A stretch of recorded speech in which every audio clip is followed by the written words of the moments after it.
High, good morning. আজকে সকালটা শুরু হয়েছিল একটু অন্যরকমভাবে। কারণ আমি ফাইনালি ডিসাইড করেছি যে এই যে আমার স্কিন কেয়ারের জিনিসগুলো মোটামুটি যে কটা জিনিসই আছে সেগুলো আমি সুন্দর করে এই বাস্কেটটাতে গোছাবো। তো প্রথমেই ভালো করে আগে সেগুলো ক্লিন করে নিয়ে এক এক করে সব গুছিয়ে রাখলাম। এটা আমি বছরে একবারই করি। ইয়েস।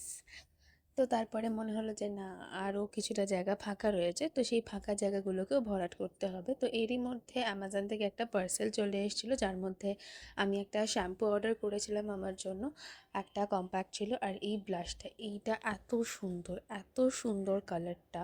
মানে আমি যখন প্রথমে যখন অনলাইনে দেখেছিলাম না, তখন একটু ব্রাউন ব্রাউন লাগছিল, অ্যান্ড কালারটা এত সুন্দর এসেছে। তারপরে আমি ভাবলাম কি যে না, কম্প্যাক্টটা একটুখানি খুলে দেখি যে কেমন এসেছে।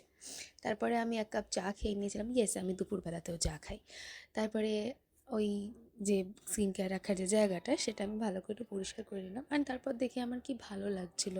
গোটা সপ্তাহ ধরে ভাবতে থাকি যে ছুটির দিনে না এই করব, তাই করব, এটা করব, সেটা করব, কিন্তু আল্টিমেটলি কোনো কাজই এগোয় না।